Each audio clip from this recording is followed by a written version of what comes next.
Σοφία ορθή ακούσομεν του Αγίου Ευαγγελίου. Ειρήνη πάσιν.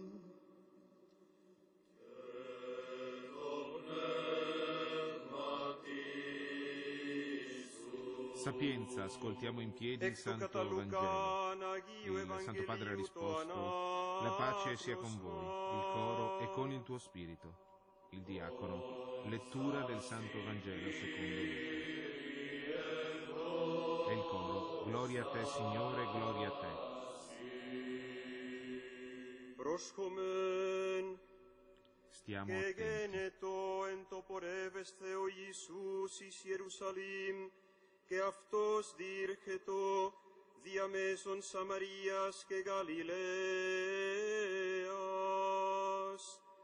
Και εισερχομένου αυτού εις την ακόμην, απήντησαν αυτό 10 λεπροί άντρες, ιέστησαν πόρωθεν, και αυτοί ήραν φωνήν λέγοντες, Ιησού επιστάτα ελέησον ημάς. Και ειδών είπεν αυτοίς, πορευθέντες, επιδείξατε αυτούς της ιερεύσιν,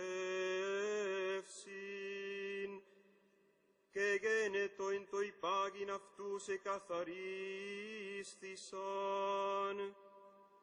Εις δε εξ αυτών ειδών ότι οι άθη υπέστρεψεν με τα φωνής μεγάλης δοξάζον τον Θεόν, και έπεσεν επί πρόσωπον παρά τους πόδας αυτού ευχαριστών αυτό, και αυτός είναι Σαμαρίτης.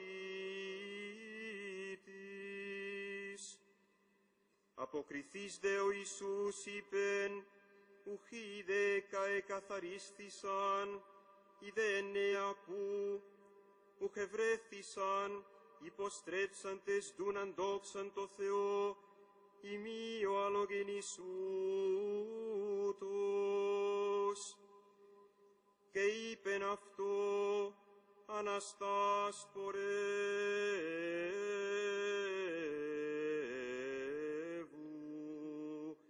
η πίστη σου σε σώκεν σε.